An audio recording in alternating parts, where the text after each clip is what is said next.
from the studios of Postscript Media and Canary Media. Hey, it's Steven here. I'm dropping in with an episode of another one of our Postscript Media podcasts. It's called The Big Switch. Our producer, Alexandria, actually works a lot on that show. It's made in collaboration with Columbia University. It's hosted by Dr. Melissa Lott. You've heard Dr. Melissa Lott on this show before. It's a narrative series about what it's going to take to make the energy transition happen across different sectors of the economy. So we do these mini seasons and we look at the different solution sets for stripping greenhouse gas emissions out of those different sectors of the economy or industries. This episode is about the race to produce green steel. Now, steel is one of those super hard to decarbonize industries. We need steel to make just about everything around us. Think cars, bridges, buildings, solar panels. We use about 2 billion tons of steel every year. But steel manufacturing uses a lot of fossil fuels, and it's responsible for about 8% of global greenhouse gas emissions. Some steel companies are betting on hydrogen as a path to decarbonization, but will it live up to the hype? That is all covered in this episode of The Big Switch. I think you'll really enjoy it. If you like The Big Switch, just go subscribe to it wherever you listen to this podcast. And that is coming right up after a very brief word from our supporters of the Carbon Copy.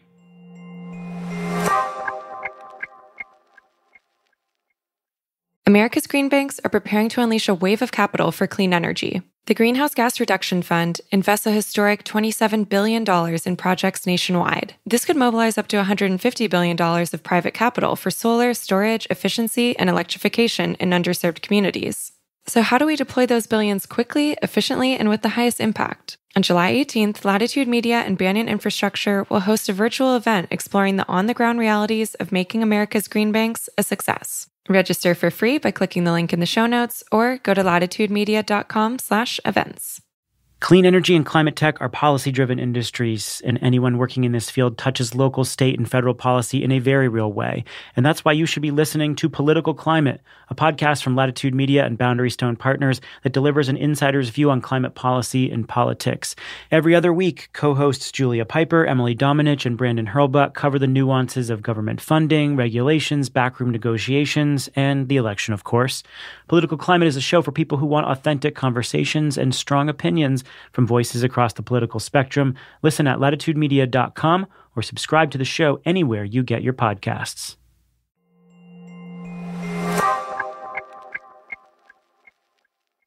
Set. It's a fair start, and Bolt wastes no time. Seizes the lead immediately as they come to the top of the home straightaway. Let's go back to 2009, the World Athletic Championships in Berlin, which is the biggest track and field event outside of the Olympics. It's the 200-meter sprint, and Jamaica's Usain Bolt is far and away the favorite. But it's again no contest, no contest. Lightning strikes twice as he crosses the finish line. Oh my gosh! And he's done it. 19.20, another world record for Usain Bolt. The announcer is saying no contest, because Usain Bolt has been racking up medal after medal since the 2008 Olympics, and he's making it look easy. And Usain Bolt has now broken his 5th world record in 12 months. So why are we talking about Usain Bolt on a show about decarbonizing the economy? Because we love a good metaphor. And right now, there's a Usain Bolt in the steel industry that's turning heads. A technology that's flashy and confident, and maybe even a little cocky. One that looks poised to blow past its competitors in the race to zero carbon steel. The technology? Hydrogen. We really have to talk about the big buzzword in the world of energy. Hydrogen. Hydrogen. Hydrogen? Think hydrogen. The wonders of hydrogen. Hydrogen has been hailed as a fuel of the future. Hydrogen. Green hydrogen. Green hydrogen. Hydrogen. Hydrogen. Hydrogen. Hydrogen, hydrogen, you know. Green hydrogen. Everybody is so excited about hydrogen.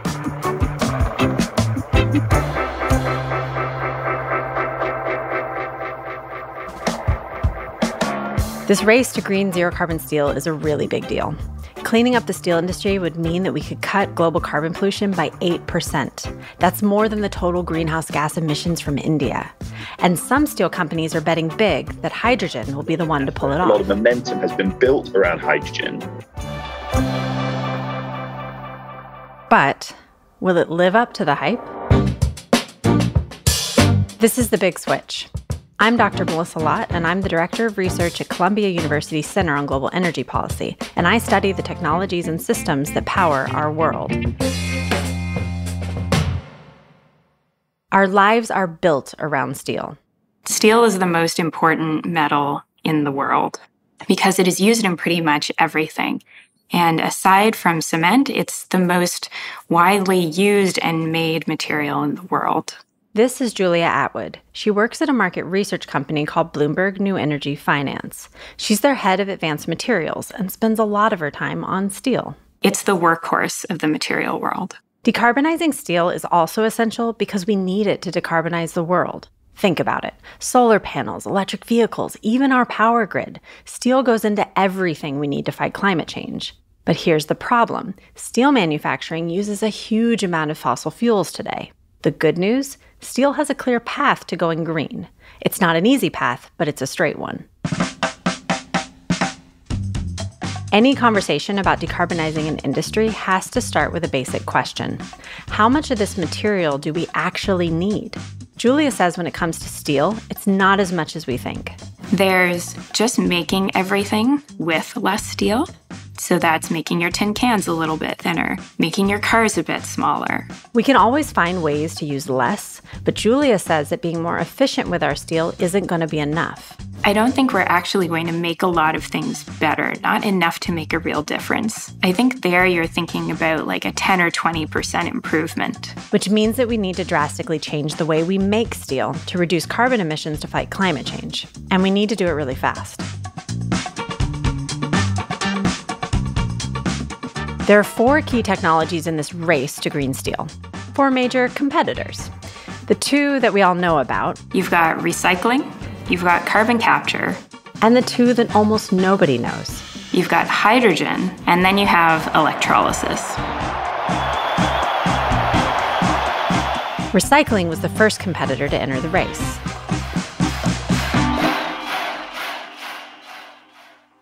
So if we were to think about these technologies as a bunch of people lining up on the start line, recycling would be like your veteran sprinter. Every year in Britain, 500,000 old cars are scrapped or are left abandoned by their owners in city streets, in country lanes, in woods and heathland. In past episodes, we've talked about recycling in the context of concrete and chemicals. And in those industries, recycling just doesn't have a big role to play.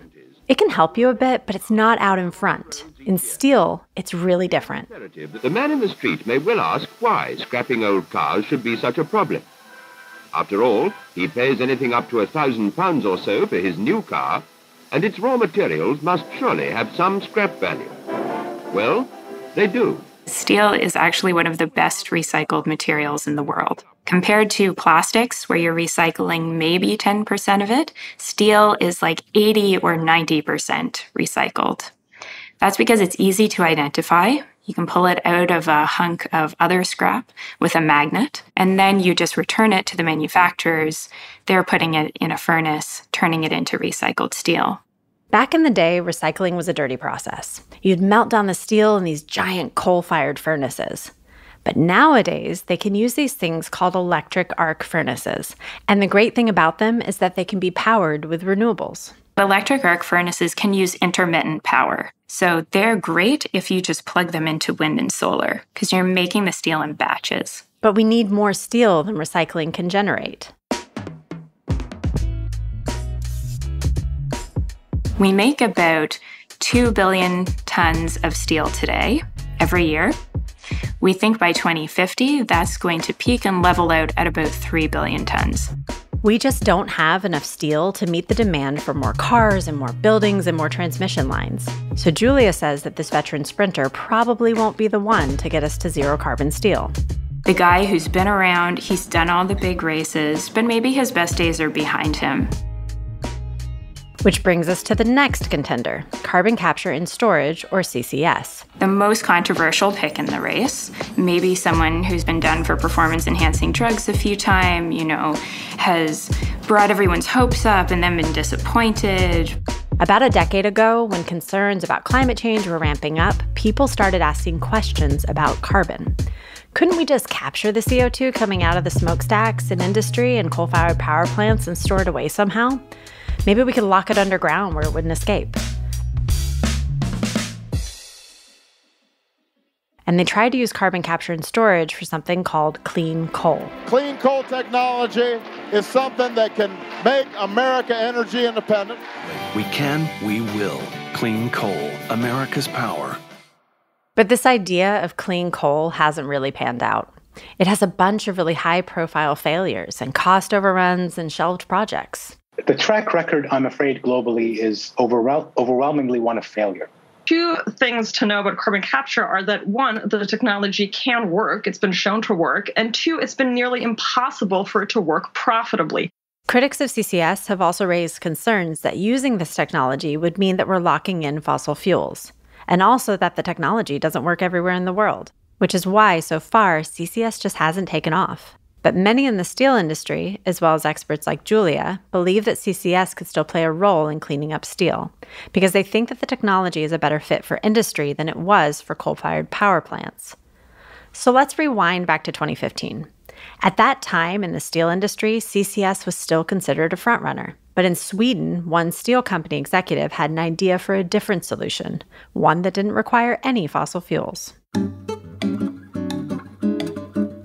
When I grew up, I was very much fascinated by steel making. Martin Pei is Chief Technology Officer at the Swedish steelmaker SSAB. Martin knew CCS wasn't the solution, and he claimed that he had a better idea, but nobody was buying it. Then there were quite a lot of people so skeptical, they said this is not possible. To understand why no one believed this idea that Martin and his Swedish colleagues were toying with, you have to understand how steel is made.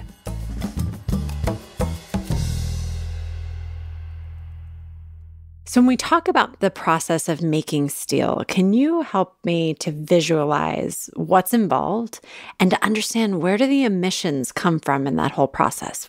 The place to start is always with mining. So there you're digging these massive rocks out of the ground, and they look nothing like steel. They're probably red, they're sandy, they genuinely just look like rocks. Then those get funneled into a furnace, and that is where the reduction happens. That is where iron ore that you dug out of the ground becomes iron. So you're removing the impurities, you're removing the oxygen. That takes a lot of heat, and it often takes coal. So this is the highest emitting part of the process. It's the most energy intensive. This is where you have to focus your attention if you care about emissions. Now, what's coming out of that is iron. And so then you have these much nicer looking orderly pellets that are going into a second furnace. Like small balls, a little bit smaller in size than strawberry. And that goes into this shaft furnace. Now, that furnace can run on electricity, or you can run it on whatever you have to hand. But that is just where you're mixing in the extra ingredients to make your iron into steel. There's a lot of general heat in that process, which causes some emissions, but this isn't the major source. This is the finishing touches, the icing on the cake. After that, you have steel, and it's normally in a giant coil. And that huge coil is then rolled away somewhere to become sheets of steel, or to become structural beams, or to become the pieces of metal that go into your lamps and your chairs. What Martin Pei's team wanted to do was try to replace the coal in the steelmaking process with something else. This is the third competitor in the race, hydrogen. Remember Usain Bolt from the top of the show? Well, hydrogen is Usain Bolt. It's a gas that's giving coal a serious run for its money. Part of the beauty of hydrogen is that you can use it in some plants that are existing today. So it's really just a switch in what kind of gas you're pumping in. And everything is colorless and odorless, so you don't see much of a change. The way that that works is you would push the hydrogen gas over your hot iron ore, and the hydrogen atoms would swoop in and grab the oxygen and remove it. So it's becoming water. You see these big, kilns that are heating up with the red, hot, molten metal, and it feels very industrial. It feels like a Bond villain's lair where he's making his new weapon, except you're just making steel. And here's the other beautiful thing about hydrogen. It can be made with 100% clean energy. All it takes is sending some electricity through water.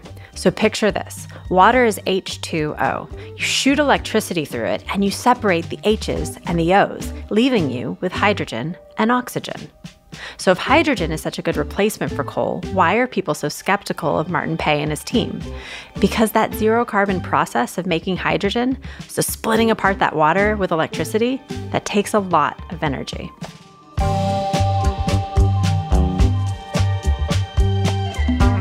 When I started to explain that we want to replace coal that we use, and we want to use electricity, it's going to take about 10% of Sweden's total electricity consumption. That's a huge amount of electricity. The other big concern was that making steel with hydrogen would be so much more expensive compared to making steel with fossil fuels.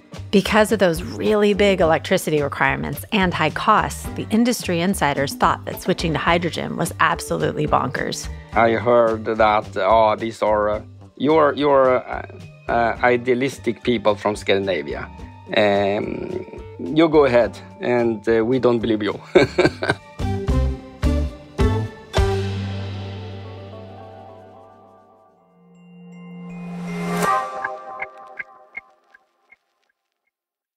On July 18th, join Latitude Media and Banyan Infrastructure as we take a deep dive into the next phase of deploying the $27 billion Greenhouse Gas Reduction Fund. We'll provide practical insights for the state agencies and local lenders at the front lines of dispensing these funds. Where are the bottlenecks? How do we balance speed with transparency? And can America's green banks live up to the expectations of both local communities and Wall Street? Latitude Media's Stephen Lacey, Banyan co-founder Amanda Lee, and Clean Energy Fund of Texas EVP Billy Briscoe will answer these questions and more on July 18th at 1 p.m. Eastern. This is a must-attend for project developers and financiers. Register for free at latitudemedia.com/events or click the link in the show notes. I'm Julia Piper. I'm Brandon Hurlbut. And I'm Emily Domenech. A little over a year ago, political climate took a break so we could focus on the groundwork of implementing America's biggest ever climate bill, the Inflation Reduction Act. I'm excited to say, political climate is back. And I'll be joined by my two co-hosts to riff on the top political stories and insider scoops, from state houses to the halls of Congress to regulatory agencies and even international climate talks. We'll explain how those developments are driving industry decisions today. Political Climate is a show for people who want authentic conversations. And to learn about how energy and climate policy is shaped within both political parties, from the people who have actually helped shape it. So join me, Brandon, and Emily every other week, starting in April, for fresh episodes of Political Climate. Subscribe to the show wherever you listen to podcasts. It took a few more years before hydrogen gained traction, but when it did, it came in with a lot of flash. Our mission is to harness the power of hydrogen in steelmaking. This is a new giant step. A couple of years ago, it was less seen as a crazy idea. Hydrogen, a key to decarbonization and a game changer for steelmaking. Today, every steel manufacturer in Europe and others around the world are piloting hydrogen projects like these. So what happened? Well, first, we had big steel customers actually demanding greener steel, specifically automakers. The last couple of years, when the automotive industry has finally made up their mind, electrification of personal cars is the way to go. Well, then the carbon footprint of a car get focused on the carbon footprint of the car itself. And the biggest carbon footprint in a car is actually steel. So then we saw very clearly that the customers start to approach us. And these customers, SSAB alone is partnering with Volvo, a big-name brand, but also a Tesla competitor called Polestar. Other big automakers like Mercedes-Benz and BMW are looking into green steel too. This is a company talking to another company and saying, I need green steel, I need lower emission steel, or I'm going to go to somebody else to get it. And then what's convincing the automakers? is really policy. Automakers in Europe are being told that they're not just going to be judged on their tailpipe emissions, but on their whole life cycle emissions. So what kind of materials they're using matters. This demand from consumers is a key reason why steelmakers have decided to invest heavily in zero-carbon technologies. And governments, which are some of the biggest consumers in the steel, are promising to pay for this green steel too. Essentially, steel manufacturers, well, they saw the writing on the wall. Steelmakers are afraid of their competition. They're afraid of becoming obsolete if they don't move with the times. And so the question was, what zero-carbon technologies would steel companies bet on? Recycling could only go so far, and CCS was still expensive, controversial, and difficult. But hydrogen, on the other hand, was becoming more and more appealing. Hydrogen has a lot of advantages. The simplest way to put it is that we think by 2050, making steel with hydrogen could be the cheapest way to do it. Cheapest because hydrogen itself will become so cheap to make. And this is because of mostly two things. First, we can make hydrogen using zero-carbon electricity, and that process is getting better and more affordable. And second, electricity is getting cheaper. And the cheaper the electricity, the cheaper the hydrogen.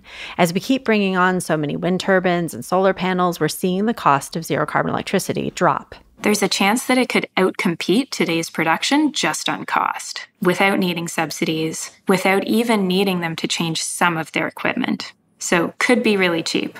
One place that's a leader in cheap and plentiful zero-carbon electricity is Sweden, where SSAB is located. It has a lot of hydropower and nuclear, and Martin Pei believed that having that zero-carbon power would make it possible to generate a lot of zero-carbon hydrogen for steel. I was really convinced that under certain circumstances, this approach will be commercially relevant earlier than other places, and Sweden is such a sweet spot, we call it. This is why Martin Pei's company, SSAB, is building a 100% carbon-free steel plant right now in Sweden. It's called Hybrid, and it's slated to begin operation in 2026.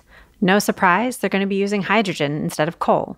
And many other steel manufacturers are lining up to give this frontrunner a try.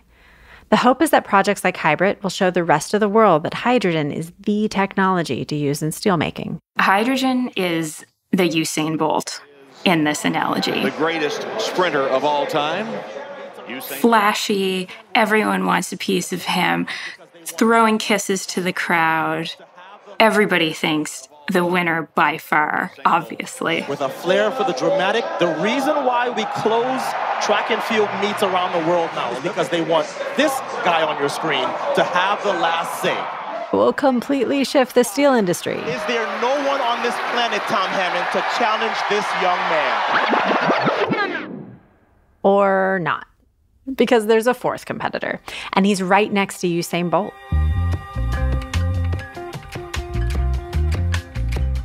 Next to him, you have the scrappy little electrolysis guy who can't quite believe he's there with all of these amazing other stars, but huge potential. Maybe even the potential to outcompete hydrogen. It's a technology that skips coal and hydrogen altogether. In electrolysis, you send electricity right through molten iron ore. It's futuristic, it's buzzy, it's shiny. Because the way that that works is you just have your hunk of molten metal mixed in with a few other things. And then you have two electrodes that you stick into it. And you run an electric current through that. And then one side becomes positive and one side becomes negative, going back to like high school chemistry and physics here. And so all of your metal is attracted to one side and all of your impurities are attracted to the other side. So they're like rushing away from each other to get to the electrode that they like best. And so what you end up with is all of your impurities coming off as gases on the one side and all of your metal at the other. The thing is, this is a really early stage technology in the green steel race. Like torn up t-shirt, tying his shoes at the last minute, trying to get ready. If the technology improves fast enough, it could outcompete hydrogen, but it's got a long way to go. If we look at this issue from 30,000 feet, none of these technologies can clean up the steel industry single-handedly. 20 years from now, we might see a 70, 80, or even 90% reduction in steel emissions, but it won't be because recycling or CCS or hydrogen or electrolysis cross the finish line first. I do think it is a race, but I think it's a relay race because a lot of these things, you just exhaust their potential after a while. A relay race. All of these technologies working together to get us to net zero steel. So the two fastest countries of all time into the blocks with the Olympic gold medal in the balance. So with recycling, you're limited by how much scrap you can get. We can't just start tearing things down in order to recycle them. So it's like the veteran sprinter, the recycler, he does the first leg.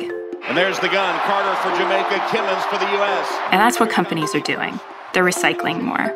But you're going to get to the end of what you can do there. And then maybe you pass off to carbon capture. Here comes the first baton exchange. Justin Gatlin takes the baton for the United States. By then, that's when you have Usain Bolt and the protege. You have hydrogen and you have electrolysis. You have to think the U.S. has a little bit of a lead here, Tom. Gatlin has done the job down the back stretch. Here's Tyson Gay for the U.S. Johan Blake for Jamaica.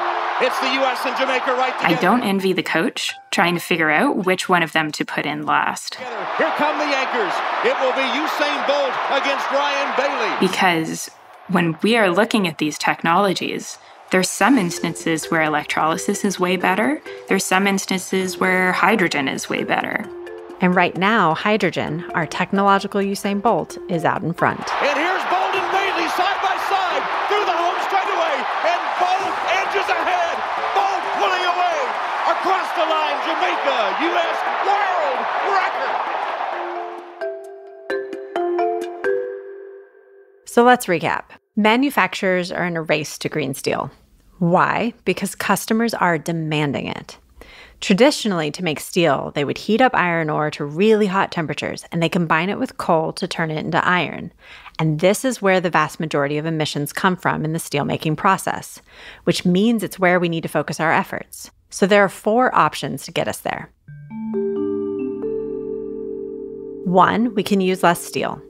2, we can recycle as much steel as possible using electric arc furnaces powered by zero-carbon electricity. 3, we can capture the carbon dioxide from steel plants and store it underground. And 4, we can completely replace the fossil fuels in steelmaking, either with hydrogen or electrolysis, or maybe both. But the most important thing for the industry is just to get moving. Is this like you want to be Usain Bolt, you got to get off the couch today and start training kind of Exactly. Exactly. Couch to 5K immediately.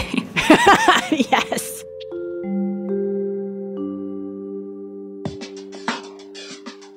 And that's our show. Next up on The Big Switch, hydrogen. The Big Switch is produced by Columbia University's Center on Global Energy Policy in partnership with Postscript Media. This episode was produced by Daniel Waldorf and Dalvin Abawaje. The story editing was by Ann Bailey. Mixing and scoring by Sean Marquand and Greg Vilfrank. Theme song by Sean Marquand. A special thanks to our Columbia team, Kirsten Smith, Q Lee, Liz Smith, and Natalie Volk. Our managing producer is Cecily Meza Martinez, and our executive editor is Stephen Lacey. Another special thanks to our favorite sprinter. Hopefully he likes our metaphor. Let's hope Usain Bolt doesn't at me on Twitter. I'm not hydrogen. I'm Dr. Melissa Lott, and this is The Big Switch.